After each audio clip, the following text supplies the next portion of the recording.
Bonjour, c'est Alexis Bernot. Je remercie Réa pour cette invitation. Je vais vous lire quelques poèmes pour l'essentiel extrait de mon recueil Un miroir au cœur du brasier. Le chien. Le chien aboie à l'écho de la montagne, qui lui rende son aboiement. Tu sais, le chien, moi aussi j'ai aboyé, à mes rêves, à mes amis, mes quatre murs, et même mes dieux, si j'en avais eu, je leur aurais aboyé dessus. J'ai aboyé à la vie, espérant qu'elle me rendrait l'écho de mon premier cri. J'ai aboyé, moi aussi. Un poème qui s'appelle Signature. La mienne, comme souvent les signatures, à l'origine c'était mon nom. N'en reste que le A, un gribouillis, et puis une ligne en dessous, tout ce qui reste de mon patronyme.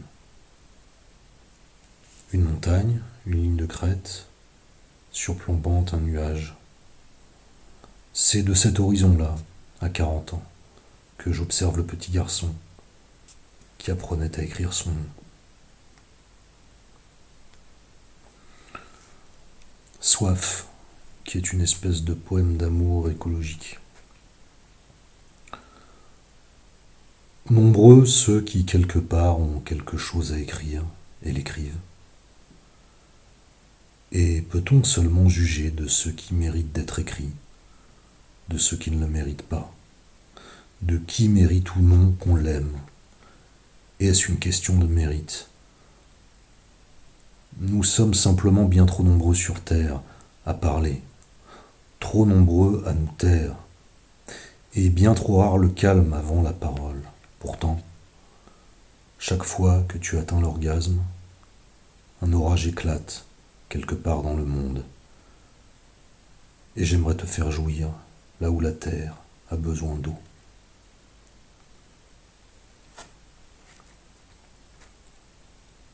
Alaric, mon amour. Alaric est une montagne que je vois de chez moi. Alaric, mon amour. Je n'irai pas chercher à tes pieds le butin du saccage de Rome. Je n'irai pas chercher plus loin le trésor des Cathares, celui des Templiers. Forge la clé qui t'ouvrira les portes des palais de la lumière, m'a dit la lune, son clair d'or coulant sur la plaine de l'Aude. Forge la clé de tous les mystères, et jette-la.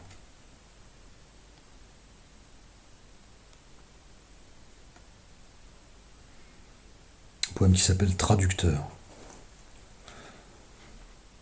J'interroge du regard l'arbre qui interroge le ciel, et je vois à leur dialogue que je ne comprends pas, que le ciel répond à l'arbre, que cette réponse est simple, et peut-être l'est-elle simplement parce que la question est bien posée. Parler la langue de l'arbre, traduire la pluie, le nuage, les idiomes d'azur et de vent, encore nous faudrait-il nous défaire des mots comme il se défait des feuilles. Laisser l'arbre, lui laisser le papier, laisser au nuage, à la neige, la blancheur, et la saison froide, à bout de bras, tenir nu. Et enfin le dernier poème qui s'appelle L'ombre qui boite.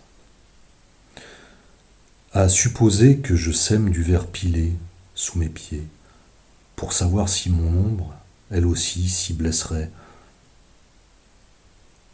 Continuerait-elle, mon ombre, désunie de ma chair, sa route sans moi? Ou bien accepterait-elle la blessure pour prix d'être mon ombre? Merci beaucoup.